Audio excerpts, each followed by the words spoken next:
Olá, seja bem-vindo, seja bem-vinda à Escola Bíblica da Igreja Evangélica Congregacional de Gianópolis. Aqui é o pastor Rogério falando com você. Eu sou o professor dessa aula que temos tratado aí sobre o dedicados à vida simples, não é? Vida simples é uma das disciplinas básicas da vida do discípulo, e essa é a última disciplina com a qual nós encerraremos esse módulo todo de discipulado. Lembrando você que nós começamos com o módulo da comunhão, depois o módulo da palavra, depois o módulo da oração, depois o módulo do evangelismo e, por fim, agora o módulo da vida simples. Deixamos a vida simples por último, porque, de fato, sem uma vida simplificada, focada, você não vai conseguir experimentar, vivenciar todas as demais disciplinas espirituais de um discípulo na sua vida, não é? Então nós estamos aí dando continuidade a esse módulo tratando da vida simples. E o tema que nós vamos tratar hoje é esse aqui: prioridades divinas e chamado, não é? De fato, sem que você defina prioridades e tenha um claro entendimento do chamado de Deus para a sua vida, você não vai conseguir vivenciar uma vida simples, não é? A vida simples, ela vai te permitir você colocar as prioridades em ordem na sua vida e também proporcionar que você tenha um claro chamado, um claro entendimento do chamamento de Deus para a sua vida, não é? Então nós vamos aí dar continuidade, e a primeira coisa é ler Efésios capítulo 5, os versos 14 a 18, que diz assim: por isso é que foi dito, desperta, ó tu que dormes, e levanta-te dentre os mortos, e Cristo resplandecerá sobre ti. Tenham cuidado com a maneira como vocês vivem, que não seja como insensatos, mas como sábios, aproveitando ao máximo cada oportunidade, porque os dias são maus. Portanto, não sejam insensatos, mas procurem compreender qual é a vontade do Senhor. E não se embriaguem com vinho que leva à libertinagem, mas deixem-se encher pelo Espírito. Efésios capítulo 5, de 14 a 18. Então nós percebemos que existem duas ênfases nesse texto que acabamos de ler. A primeira ênfase é você aproveitar bem o seu tempo, não é? E a segunda ênfase é você observar aí o chamado, a vontade de Deus para a sua vida. E eu poderia talvez acrescentar uma terceira ênfase, que é de você aproveitar não apenas o tempo, mas você também está focado naquilo que é importante, que é uma das formas mais específicas de você aproveitar melhor o seu tempo, não é? Vamos continuar aqui com o nosso PowerPoint, e eu queria que você pensasse comigo o seguinte, não é? O que a passagem, não é, de Efésios 5, 14 a 18 te ensina sobre como aproveitar melhor o tempo? Eu gostaria que você agora tirasse uns minutinhos para refletir sobre como essa passagem se aplica de uma maneira prática na sua vida, sobre como você aproveitar melhor o seu tempo, não é? Então vou te dar aí 3 minutinhos, coisa rápida, para você ler novamente essa passagem de Efésios. Eu acho que eu vou até voltar aqui, não é, no slide lá, deixar ele aí na sua tela, enquanto você dá uma pausa aí no teu vídeo, 3 minutinhos, daqui a pouco a gente volta.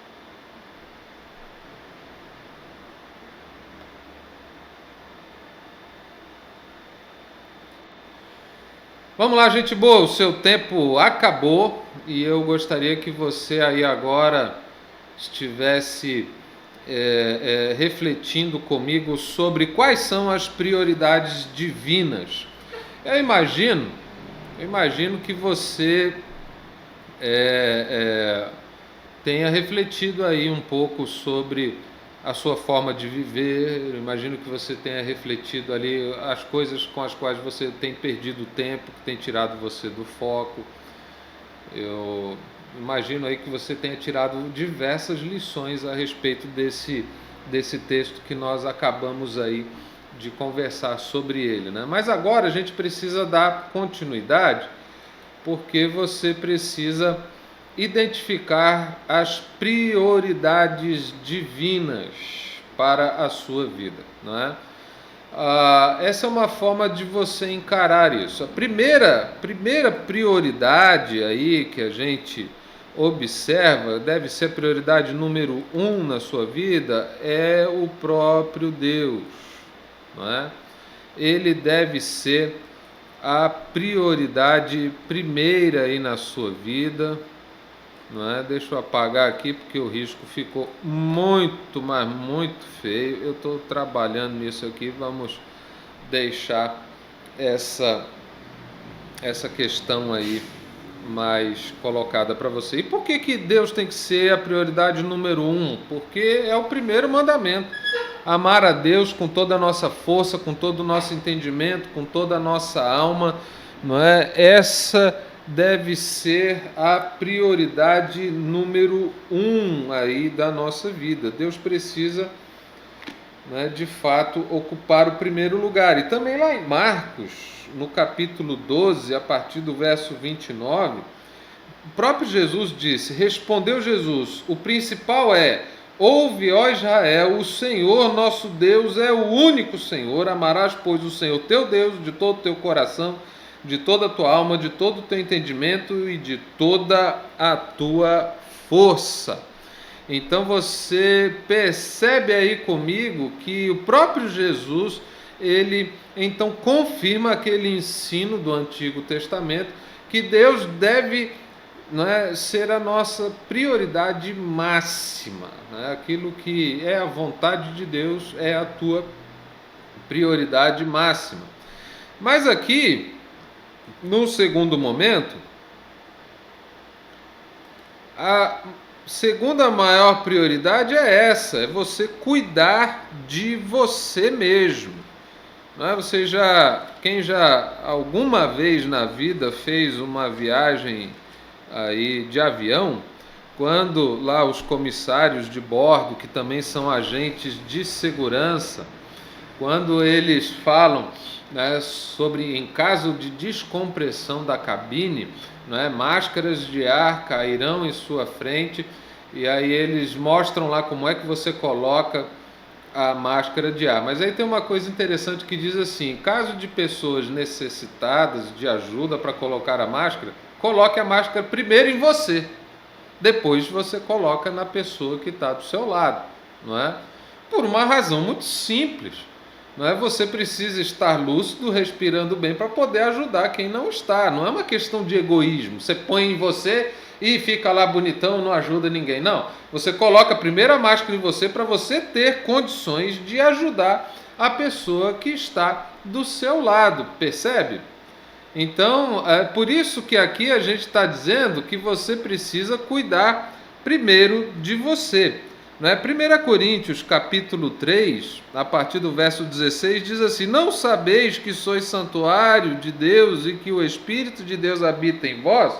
Se alguém destruir o santuário de Deus, Deus o destruirá, porque o santuário de Deus que sois vós é sagrado. Você precisa cuidar bem de você. Se por abuso ou negligência você entrar em colapso, nenhuma prioridade na sua vida será servida, não é? Se você entrar em colapso, não é? Como é que você vai cuidar da família, dos filhos? Como é que você vai cuidar das pessoas que Deus colocou na sua vida para você discipular? Como é que você vai exercer um ministério na igreja? Como é que você vai ter a sua carreira?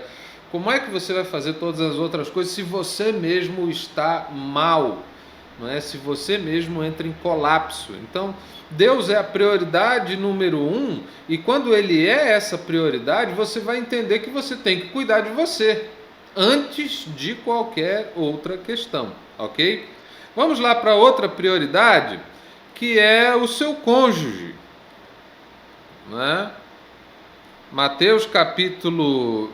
vamos ler primeiro Coríntios, porque eu já estou com a Bíblia aberta aqui em Coríntios, capítulo 7, o verso 5, diz assim, falando do casamento: não vos priveis um ao outro, salvo por mútuo consentimento, por algum tempo, para vos dedicardes à oração, e, novamente, vos ajuntardes, para que Satanás não vos tente por causa da incontinência. Então, aí, percebendo aí a questão da prioridade, né, que o seu cônjuge deve ter na sua vida, né? Mateus capítulo 19, o verso 5, diz assim, e que disse: por esta causa deixará o homem pai e mãe, se unirá à sua mulher, tornando-se os dois uma só carne. Então não sacrifique sua esposa por nada, exceto por Deus, que é a prioridade número 1 na sua vida. Então, olha a prioridade: Deus, depois você, o seu cônjuge, não é? Quem você deve aí estar observando, quem você deve estar cuidando, e depois os filhos, não é? Os filhos. Aí a gente nota lá em 1 Samuel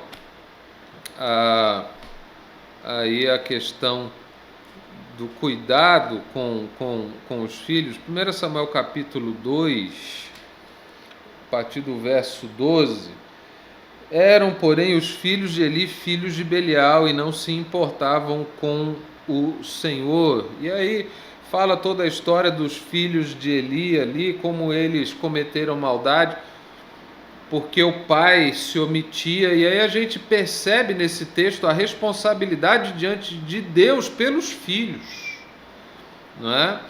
Então isso aí é uma questão muito, muito séria, a responsabilidade que os pais têm diante dos filhos, uma responsabilidade que eles não podem delegar a ninguém, não é? E é por isso que os filhos também entram aí numa escala de prioridade, né? Aí você poderia colocar cônjuge e filhos como família, não é? E aí formar um único núcleo. A gente trata de maneira separada, porque existem casais que depois que chegam os filhos, os casais se esquecem um do outro, dedicam a atenção completamente aos filhos, e aí o casamento acaba, porque não perceberam que a prioridade é o cônjuge antes dos filhos. Não significa um em detrimento do outro, mas que o casamento precisa continuar sendo nutrido, não é? E os filhos precisam ser cuidados. Percebe a concomitância, não é? As coisas são feitas de maneira igual. O que muitos casais fazem é o seguinte: enquanto eles não têm filhos, eles vivem muito bem um para o outro, cuidam do outro. Quando entra o filho, pronto, a esposa se esquece do marido, o marido se esquece da esposa, os dois já não têm mais um tempo de relacionamento, que eles investem nos dois, eles não fazem mais nada, vivem em função dos filhos. Aí daqui um pouco os filhos crescem, não é? Casam-se, vão embora, viajam, vão para o trabalho, e aí aquele casal fica como? Acabou o casamento deles, né?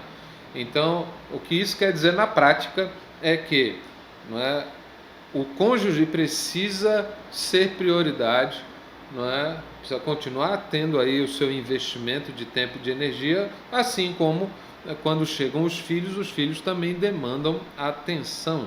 Combinado? Então vamos lá para o nosso próximo slide de prioridades, não é? Depois dos filhos, aí entra aí as pessoas que Deus me deu para cuidar, não é?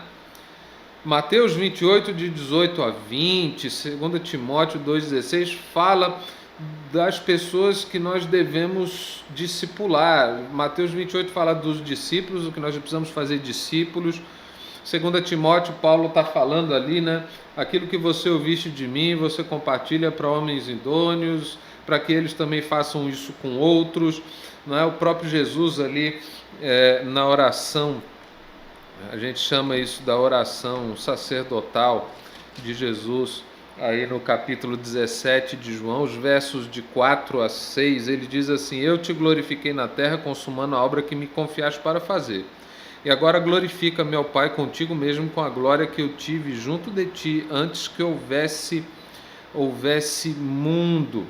Manifestei o teu nome aos homens que me deste do mundo, eram teus, tu nos confiaste, e eles têm guardado a tua palavra. Presta atenção nisso, que a formação e desenvolvimento de líderes, de discípulos, foi a primeira prioridade de Cristo e deveria ser a nossa também. E eu queria que você prestasse atenção aqui numa coisa que esse verso diz. Jesus está dizendo que Deus confiou alguns homens a ele. Da mesma forma como nós somos imbuídos dessa missão de fazer discípulos, também o próprio Senhor está nos confiando pessoas que nós precisamos cuidar delas, precisamos ensinar a elas, precisamos torná-las verdadeiras seguidoras de Jesus. Então isso aqui é uma outra prioridade que você tem que ter na sua vida. Você precisa separar tempo para essas pessoas, porque discipulado não é um curso, discipulado não é um livro, discipulado não é um conteúdo de algumas teologias que você passa para alguém. Discipulado é tudo isso e é mais do que isso, porque discipulado é relacionamento, é você ter tempo de convívio. Então, cuidar dessas pessoas que Deus tem dado a você precisa entrar na sua agenda de prioridades, ok? Voltando lá para o PowerPoint, nós temos aqui depois o ministério na igreja, não é? Para pensar, a quem Deus providencialmente me chamou para servir? Essa é uma grande questão a ser observada, não é? Gálatas, no capítulo 6, o verso 10, diz assim: por isso, enquanto tivermos oportunidade, façamos o bem a todos, mas principalmente aos da família da fé. Depois a gente vai para Filipenses capítulo 2, verso 4, que diz assim: não tenha cada um em vista o que é propriamente seu, senão também cada qual o que é dos outros, não é? Esse ministério na igreja que você pode ser chamado para servir, não é? A igreja, ela tem diversas oportunidades para que você possa servir em algum dos ministérios que a igreja tem, não é? São as mais diversas oportunidades. E, de fato, quando nós olhamos para a igreja como um corpo, como o corpo de Cristo, onde cada membro exerce uma função específica, então nós entendemos que todos os membros do corpo de Cristo têm função, têm utilidade, têm espaço para servir. Não é? De maneira que na igreja não há essa questão apenas de você ser um mero espectador, de você ser alguém que apenas observa, que apenas recebe, que apenas desfruta. No processo de edificação da igreja, que quando a igreja é edificada, quando ela, edificar a ideia de colocar um bloco em cima do outro e você vai construindo algo com isso, nesse processo de edificação da igreja, não é? Isso implica em que cada pessoa exerça a sua função dentro do corpo de Cristo. Então, por isso que isso aqui precisa ser uma prioridade para você. Note que aqui também nós temos uma outra prioridade, que é trabalho e carreira, não é? É você trabalhar a fim de ter o suficiente para você e para compartilhar com os outros. Recursos sustentam relacionamentos, não é? Relacionamento com Deus, aí a gente dizima, o relacionamento com a esposa e com os filhos, a gente cuida deles, provendo as suas necessidades, não é? O discipulado, não é? A igreja, as ofertas, enfim, os recursos são necessários para serem aplicados em todas essas esferas de relacionamento que nós temos, né? Para muitos, o seu trabalho é o seu ministério. Por exemplo, eu sou pastor, meu trabalho é o meu ministério. Mas também tem situações inversas, que pessoas entendem que o trabalho delas também é o seu chamado, o seu ministério. Eu soube de uma senhora que ela é delegada de polícia e ela entende em Deus de uma maneira muito clara, muito objetiva, que o trabalho dela é o ministério dela. E às vezes eles querem ouvir dizer que queriam colocar ela em alguns departamentos da polícia, né, para ela trabalhar mais internamente. Ela fala: não quero, me deixe na minha delegacia, me deixe lá, porque é lá que eu exerço meu ministério, é lá que eu posso falar de Jesus para todas aquelas pessoas que eu tenho que atender diariamente. Então aí uma pessoa que entendeu que o seu ministério é o seu trabalho, que a sua carreira é o seu trabalho. Interessante, ela é paga, não é? Ela recebe os recursos com os quais ela pode cuidar da família, pode dizimar, pode ofertar, pode ajudar, compartilhar com o próximo nas suas necessidades, mas ela entende que ali é também o seu ministério, e ela, como membro do corpo de Cristo, ela é a igreja. Então ela está servindo ali, né, também na igreja. Mas isso não a exime da oportunidade de servir em alguma função também dentro da igreja, não é assim, no convívio da igreja, alguma coisa que ela ali possa exercer. Então, né, vai a dica aí para você perceber. E por último, nós temos aqui uma outra prioridade, que é sociedade e política, não é? Nós precisamos entender o papel das autoridades na nossa vida, não é? Com a submissão ao acatamento às autoridades. Precisamos também aí buscar a justiça, não é? E nisso significa que muitas vezes, quando a própria autoridade ela está cometendo injustiças, nós denunciamos, né? Nós nos opomos a esse tipo de injustiça quando ela é cometida pela própria autoridade, né? Então precisamos de ter inteligência aí, não é uma submissão cega, né? E precisamos também orar pelas autoridades aí instituídas e colaborar para que a sociedade seja um lugar melhor, né? E isso também envolve outras coisas, né? Uma igreja pode ser engajada socialmente, né? Pode ser engajada politicamente, não necessariamente uma política partidária, porque aí você assume automaticamente um lado da questão e você perde a capacidade de influência, você perde a sua capacidade de denúncia, não é? Então a igreja, não estou dizendo que membros da igreja não possam engajar-se numa política partidária, podem, claro que podem, mas eu estou dizendo que a igreja como instituição, ela não deve fazer isso, porque ela precisa manter a sua isonomia para poder apoiar e denunciar ao mesmo tempo. Por isso que ela precisa estar isenta, para poder denunciar ao mesmo tempo as mazelas do governo, né, e aquilo que faz de maneira incorreta.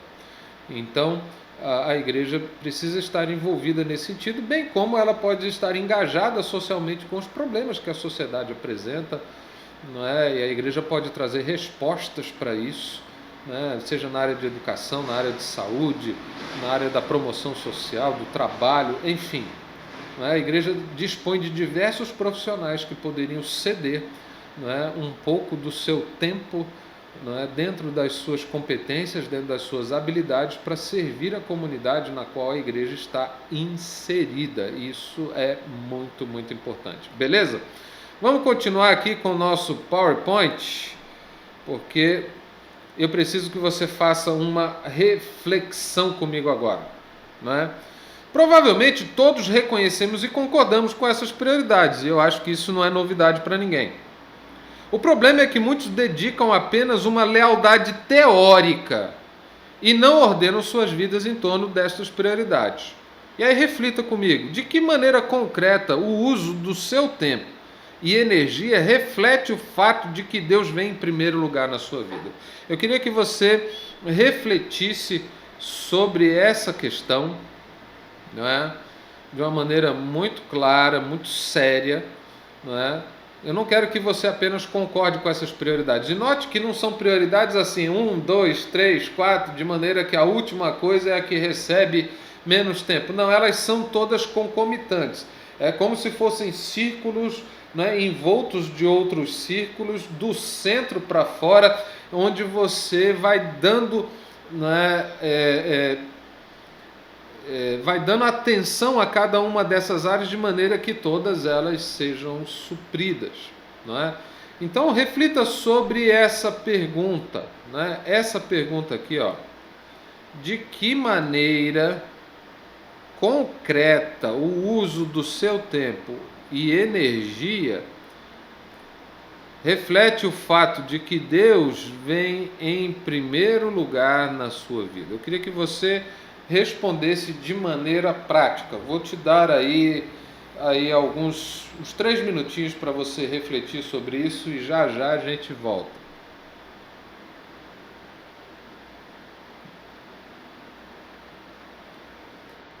Vamos lá, gente boa, acabou seu tempo. Eu espero que você tenha conseguido fazer uma reflexão séria sobre isso e encontrar um caminho para aplicar essas prioridades na sua vida, né? Para que não seja apenas uma concordância teórica, mas para que seja alguma coisa que você, faça parte aí da tua história, beleza? Vamos voltar aqui para a nossa aula, né? E agora vamos focar um pouquinho quanto ao plano de Deus para você, o chamado de Deus para a sua vida, né? Como é que isso se dá? Vamos lá. Além de ter uma vida em conformidade com aquelas prioridades básicas, você precisa discernir e cooperar com o singular chamado de Deus que é individual para a sua vida, ok? E eu queria que você refletisse aí sobre isso. Além de ordenar as suas vidas de acordo com aquela prioridade, você precisa entender qual é o chamado singular de Deus para a sua vida, né? Vamos ver aí como é que é esse chamado. Como descobrir esse chamado? Em primeiro lugar, faça aí uma autoavaliação.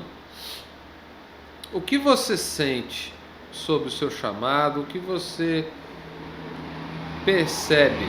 Muitas vezes a gente vai conseguir entender isso quando os sentimentos que o próprio Deus já vai colocando no nosso coração vai nos ajudar a identificar melhor isso, né? Quais são os seus pontos fortes, fracos, os seus dons e experiências? Isso já pode ser um indicativo aí de algumas coisas que Deus já vem acrescentando na sua vida, não é? E aí você já pode, através desses indícios, entender aí o chamamento de Deus para você. Também tem uma outra questão: considere o desígnio providencial de Deus. Você não está onde você está por acaso, né?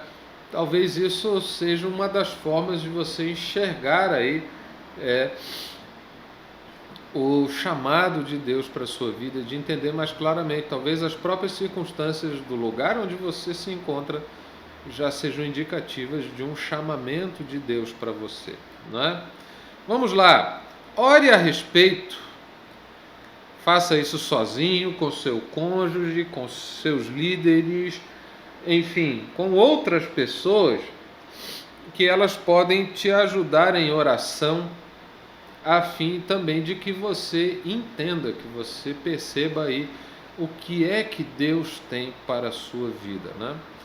E também busque conselho e confirmação de outros. Isso porque nós somos muito suscetíveis a uma autopercepção defeituosa. A gente sempre acha que não é capaz, que você não consegue, que você não tem o que é necessário, né? Na verdade, essa síndrome de uma autopercepção defeituosa, ela atinge muita gente dentro da igreja, né? Porque Os crentes recebem treinamento a vida inteira, não é? Participam da escola bíblica a vida inteira, fazem cursos a vida inteira, participam de conferências a vida inteira, ouvem mensagens, não é? Todo domingo, recebem treinamento toda semana e nunca estão prontos, nunca estão aptos, não é?